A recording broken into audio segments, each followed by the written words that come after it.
concept you talk about in Dreaming with God, it really helped me, and I'd like for you to talk about it.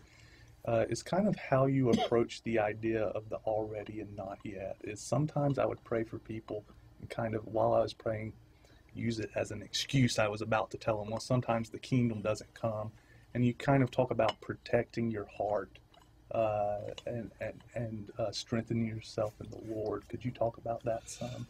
I don't remember what I wrote. Okay, so I don't remember the exact phrase. Yeah, I don't remember the right. paragraph, but Right. but the concept. I grew up hearing a lot. When I say grew up, from early 20s, Right. I would hear people say, "Kingdom now, but not yet," Yeah. which is a powerful phrase, and Right. it's really a healthy. It helps us to see the tension of two realities. Right. But Jesus never made the statement, Right. and his teachings kind of blur the statement. I think it helps us to compartmentalize certain things. Right. It's helpful. But when I first began to hear it, it was like a revelatory statement that helped us to realize the two realities. When I hear it mentioned these days, it's always to help people not get their hopes up. Right. It's, in other words, we don't get it all now. Jesus never taught that. Mm-hmm. He blurred that line between time and eternity. He did it constantly with what he would teach and what he would say. He never came, when he said, pray this way on earth as it is in heaven. He never said, I don't plan to answer that. Mm-hmm. Or he didn't say, pray it for your whole life. I'm going to answer it when I return. And he didn't. It wasn't that way. He kept modeling what the kingdom looked like, Mm-hmm.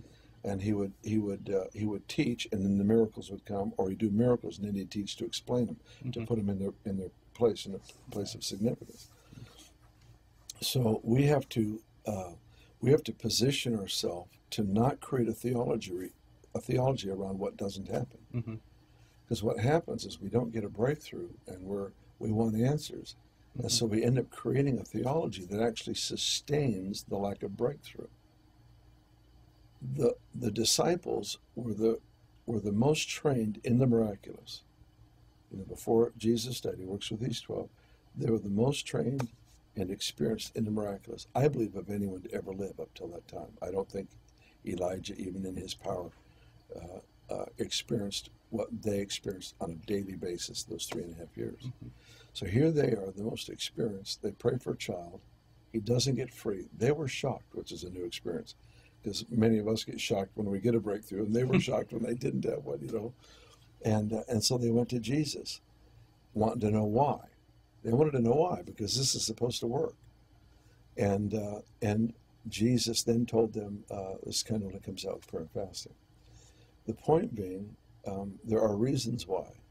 Hmm. And the lack is not on God's end of the equation. Would Jesus have told them later why? I don't know. Mm-hmm. I think, when I'm emotionally hurt by a loss and I ask why, I'm not really asking for reasoning. I'm hurting and I need to be healed. Mm-hmm. If we can learn to ask why and not challenge God, but have him take us deeper into the kingdom, I think he'll start giving us answers to some of the lack of breakthrough that we have. We've had some losses around here this last year that have been just the worst I've ever experienced, the worst I've ever seen. Mm-hmm. And I've never gone through a year of loss in the midst of some of the greatest breakthroughs I've ever seen. It's been in this last year. We've had, just personally as a church, tragedies. Every single household, everyone that I can think of right now, every single household affected by this loss is thriving. Every one of them. And it's strange. It's strange to see, because previously what was devastating actually devastated, and it just shipwrecked people's faith, shipwrecked their relationships, shipwrecked their home, their business, whatever.